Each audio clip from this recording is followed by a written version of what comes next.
So, I wanted to talk to you guys about our Heavenly Father being a Lord of War. So, this isn't something that I always commonly talk about because I'm typically on subjects of understanding the Heavenly Father and really following Him and seeing what He is saying through the Bible, because I like to teach about the Bible. But I really wanted to talk about the Lord in a way where we can better understand the Lord more. And one of the things to talk about is that He is a warring Elohim. What I'm here to talk about is that He is a warring Elohim to do battle for you. Yes.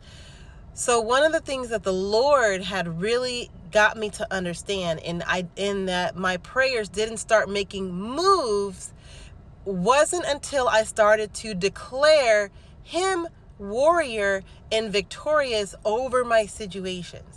So what I mean by this, whenever I was praying, I would always pray that the Lord would protect me from the enemy, that he covers me with His feathers, and I find refuge in His arms. I find refuge in His kingdom. I seek first the kingdom of heaven, and I find refuge there, that He would keep me. He would be the light that lights my feet and keeps me on the path with Him.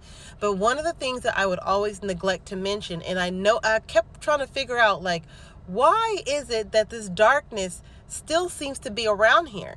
Like, why is it that this darkness I keep praying against keeps being here and it doesn't seem like it's budging? So when I started to declare Him victorious over my situation, and that He was the warrior over my situation, that He fights and does battle.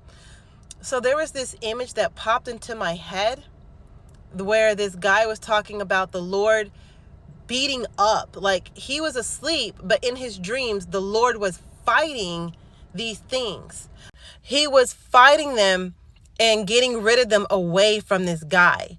And this guy was like, the Lord was fighting for me and He was warring for me. And every time he punched one of these, these demons were disguising themselves as a woman in his dreams. But every time the Lord punched them, they would turn back into a demon. And then that is when he would wake up. And so he began to take what the Lord's message was for him more seriously. So when the Lord brought that image to my head to remember that testimony, that's when I began to change my prayers. And I began to declare and pray that the Lord be over all of my situations, and He be victorious, that I am victorious.